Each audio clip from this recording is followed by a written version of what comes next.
All righty. We have something really cool for everybody, and I'm really excited to bring this to you because a lot of people are asking, what does Holistic Chef Barry eat on a daily basis? And what am I eating? But I'm not going to go into what James Knight is eating. I'm going to Holistic Chef Barry, what he's eating, and I kind of follow his regimen. So today we're going to basically know what he eats in the morning to the afternoon to the time he goes to bed, and that's really important because a lot of people they're looking to lose the belly fat and they're looking to basically gain muscle, and I understand that. So, Holistic Chef Barry, what do you have for us today? Okay, thanks, James Knight, for bringing this subject to light. I think what people should know is that their most important beverage is what they take in the morning when they wake up, because what they don't know is they're dehydrated. And so we want to hydrate the body, and we're made of water anyways, right? Yeah. We are.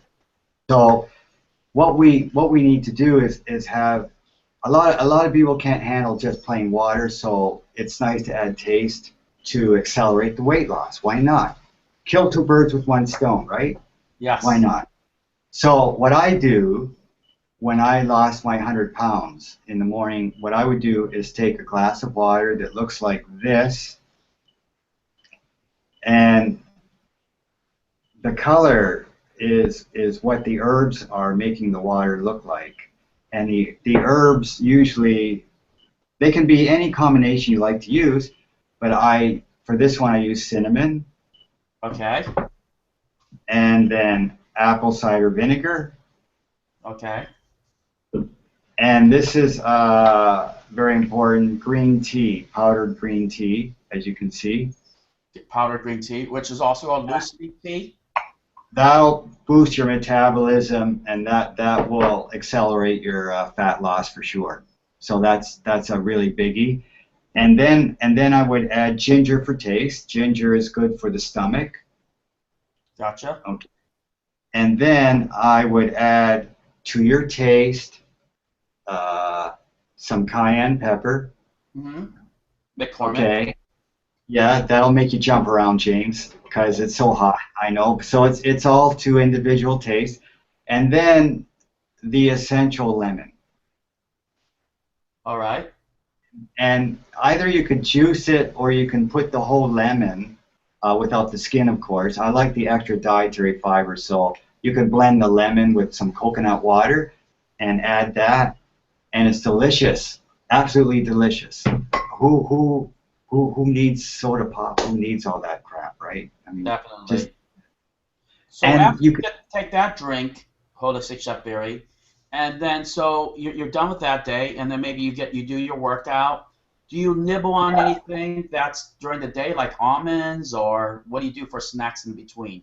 Yeah. Once I'm hydrated, then I take that opportunity to walk my dog, to do some weightlifting, do some rebounding on the trampoline, meditation, do some gardening, housework, anything to move your body is what I do. And I do that for a half an hour to 45 minutes, and then James, I have my breakfast. That's when I have my breakfast. What do we have for breakfast in the mornings? I mean, do you have fresh fruit? Do you have vegetables, or do you have a juice? I like to make a green smoothie. That's good. And what do you put in a green smoothie? Well, the green smoothie is anything you want to put in there that's green. Any green leafy vegetable that's edible. Knock yourself out. That's what I do. I go with the wind. I just go with the wind, James. If I feel like. What was in yesterday's green smoothie? Well, I put a little bit of kale, and I put a little bit of this here. I love this. This is olive leaf. See that olive leaf? That's olive leaf. Yeah, and it has a nice lemony flavor to it. I gotcha. And, yeah, and then oh yeah, here's one of the king of herbs right here. This is a moringa. Moringa. Moringa, and the moringa You know what's really interesting, James, Uh, is that these greens that grow in my garden are as tall, are 2 stories high. do they As produce tall. fruit? I thought there was something I saw at a Mexican grocery store. I think there was either a coconut or some kind of stuff or vegetable that was coming out of there, or some kind of fruit. Is there something that comes Well, out? well, yeah. Often if the flowers are edible and like the flowers turn into fruits, you can do that. But it was You called know, moringa. But maybe that was something else. I've never seen any flowers or fruit on my moringa tree, but it's one of the most potent antioxidant trees on the planet. And the thing is, they grow everywhere in Phuket Island where I live, but they don't sell it in the stores. I mean, think about that. You can't find it in the store, but it's free food. It's free food. What else can I say? And it's everywhere, not just my garden, but all over the island, Nice. all over East Asia. So after you So make basically, your green juice, what else do you do from this meal to the next meal? okay, so basically, I have my heaviest meal in the afternoon because that's when my pancreas, my liver, my kidneys are functioning at its highest peak. So I pig out. I have a big meal of everything. I mean, this is where I can have my fermented foods, my greens. I can have my natto. I can have my beans, my rice.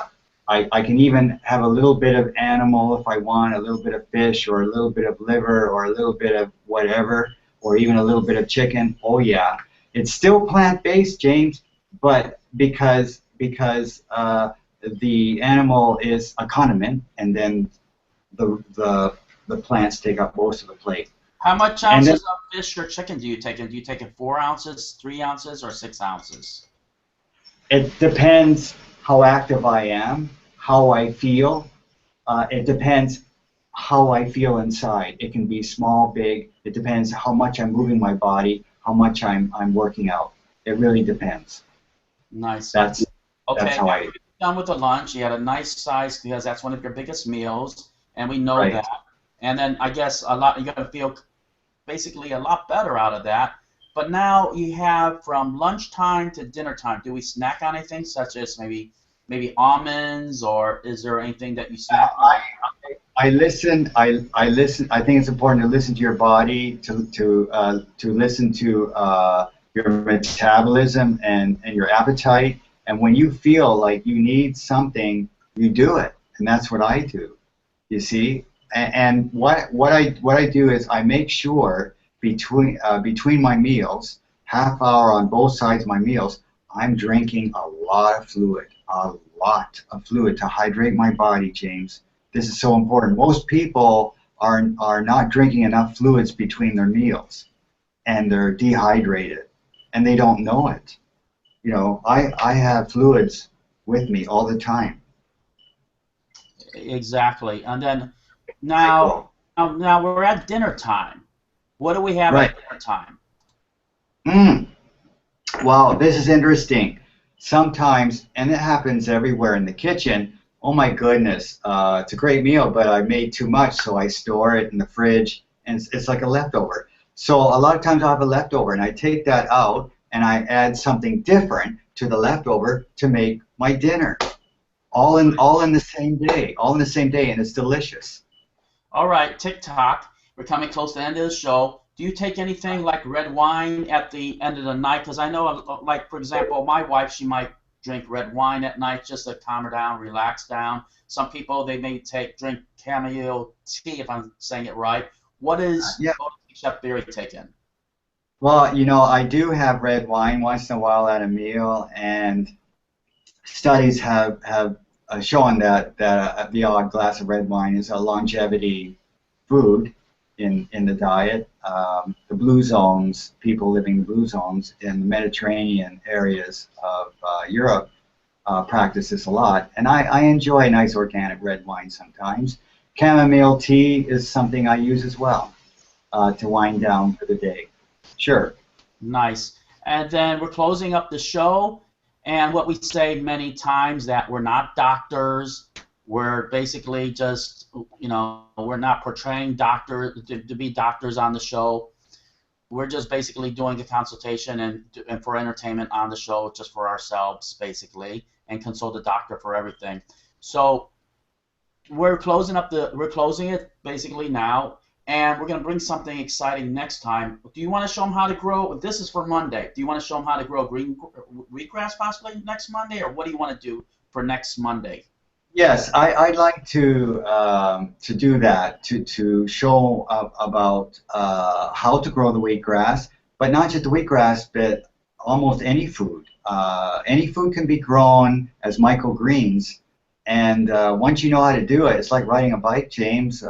You just keep doing it. I've been growing microgreens for 30 years of my life, and it never grows old on me, James. It's quite exciting. Nice. Real quick about sprouts. We got to do sprouts on one show too. Absolutely. Absolutely. Actually, let's do this because right now I know a lot of folks, they don't have access. We'll do it on another show, the wheatgrass, possibly if you're cool with this. Is what we'll do is we'll show them how to do sprouts, because you're saying that sprouts are almost very comparable on nutrition as wheatgrass.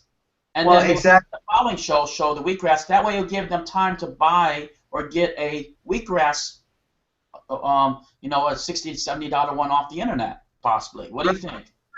Well, yes, because the thing is, wheatgrass is in its own category, and then you have the sprouts that are in their category, and then you combine the two, and there's no better marriage than that when you have sprouts and wheatgrass working together. So I think it's a great idea.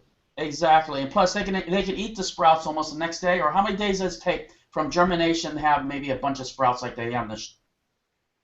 Yeah, well, each sprout has its own growing length and time. So it depends on the sprout. But for instance, one of my favorite sprouts is sunflower sprouts, and you can grow them like wheatgrass within 4 to 7 days. Nice. It's wonderful. Nice. So we'll show everybody how to do that. So, all right, we'll see you on the next show. The reason a lot of folks are wondering why I'm standing is because I'm sitting on my butt way too much. They're saying, a lot of doctors are saying that you're raising your heart disease problems, diabetes, all this stuff. So you're going to start seeing me doing a lot more shows, basically standing up. And I'm going to maybe have a banner right behind so you don't have to see the fan. Or does that fan look crappy, or what do you say? No, I'm okay. I've been talking to you, James, not the fan. Wouldn't worry about the fan. You're okay. Yeah, I'm just looking for the image. But folks, say something private to me what you think. Okay. I'm always trying to make the shows better, and that way people can watch and be a little bit more, get more out of it. But it's just professionalism, and I'm too much of a perfectionist for a lot of this stuff. All right, see you on the next show, and talk to everybody later. Thanks a lot, everyone. Thank you.